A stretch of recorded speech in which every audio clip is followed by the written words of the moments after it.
Hello बच्चों, मैं आपकी teacher from S convent school भोपियामो प्रतापगढ़। ओके बेटा, जल्दी से 7th क्लास के बच्चों आप लोग अपनी हिंदी की जो पाठ्य पुस्तक है उसको खोल लीजिए, ठीक है।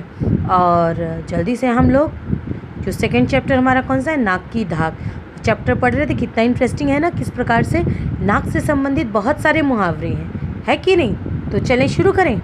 ओके बेटा, चलिए हरी अप।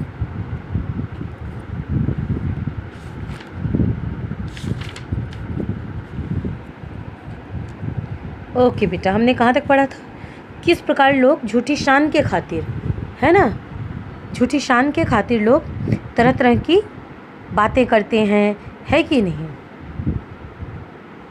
यह भी मनोवैज्ञानिक सत्य है कि जिनकी नाक कट जाती है, यानी जो खुद नकटे होते हैं, वो दूसरों को भी नकटा देखना चाहते हैं। नकटा मीन्स होता है बेटा जिनकी नाक कट जाए, है ना, बिना जिनकी नाक कटी हुई होती है उनको नकटे होते हैं, ठीक है।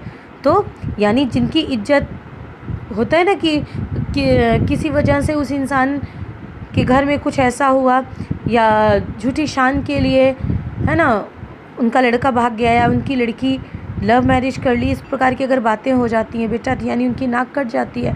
तो ये जो होते हैं ना, इस प्रकार के आदमी लोग, ये जो लेखक कह रहा, वो भी चाहते हैं कि जो हमारे आसपास में हो या जिनके साथ हमारा संबंध है, उनमें से भी लोग इसी तरह से रहें कि उनकी भी नाक ना बचे, सबकी इज्जत क्या हो जाए, मिट्टी में मिल जाए।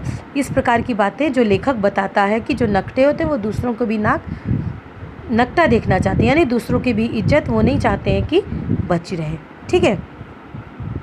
मान न मान मैं तेरा मेहमान की तरह जुकाम आकर पसर जाता है और नाक में दम कर जाता है ना। अब देखिए फालतू की बातें, मान न मान मैं तेरा मेहमान, यानी जिससे कोई मतलब नहीं होता है, ऐसी बातें आती हैं और आपके इज्जत के ऊपर, है ना, आपके जो घर है, आपका जो समाज है ना, लोग फालतू की बातें कर करके है ना, नाक में दम कर देते हैं, यानी परेशान कर देते हैं, जिससे कोई मतलब ना रहता है। नाक तब बहुत बुरी लगती है जब वह किसी शुभ कार्य के वक्त अनायास छींक मार देती है। और बेटा,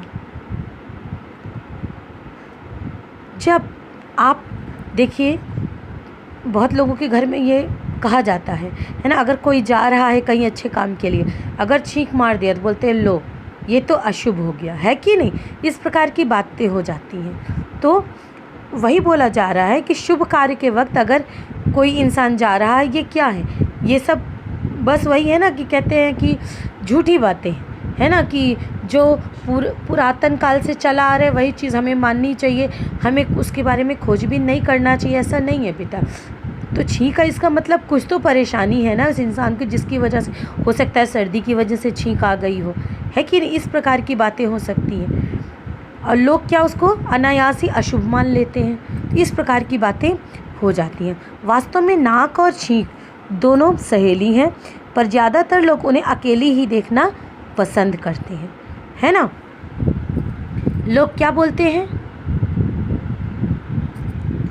है ना बेटा, कि नाक और छींक दोनों सहेली हैं, मतलब नाक में ही जैसे कुछ खुजली जैसी होती है, उसके बाद ही छींक आती है कि नहीं, कुछ फंस जाए या कुछ वैसा हो जाता है, तभी कैसे महसूस होता है कि छींक आने वाली है। और वास्तव में लोग छींक को ज़्यादा पसंद नहीं करते हैं। क्यों? क्योंकि हो सकता है कोई आदमी किसी काम के लिए जा रहा हो, तो लोग अंधविश्वास के कारण लोग इस प्रकार की बातें करते हैं, ठीक है। एक तरफ लोग छींक की वजह से छींकते हैं, तो कुछ लोग नाक में फुरेरी डालकर या नसवार सूंघकर जानबूझकर छींकते हैं। और कुछ लोग क्या करते हैं, है ना, नाक में, है ना, वो तीली जैसा लकड़ी लेके उसमें कपड़ा फंसा के नाक में डालते हैं कि छींक आ जाए। कुछ लोग नसवार, एक प्रकार का, है ना, ये भी नशा ही होता है एक प्रकार का, ये उसको सूंघ कर लोग क्या करते हैं, छींकते हैं। इस प्रकार से लोग, कुछ लोग तो इसको अच्छा नहीं मानते, लेकिन कुछ लोग क्या करते हैं, जानबूझ को इसको, है ना, उनको कुछ परेशानी होती है तो इस प्रकार की वो बातें करते हैं, ठीक है बेटा। ओके बेटा, बाकी आप लोग हमारे चैनल को सब्सक्राइब कीजिए, ठीक है। एस कॉन्वेंट स्कूल जो हमारा चैनल है उसको सब्सक्राइब कीजिए ओके बेटा, बाकी हम लोग नेक्स्ट वीडियो में पढ़ेंगे और उसके बाद हम लोग और अच्छे इंटरेस्टिंग तरीके से इसको पढ़ेंगे। ओके बेटा, क्योंकि नाक के बारे में तरह तरह के क्या हैं, मुहावरे हैं, है कि नहीं। ओके बेटा।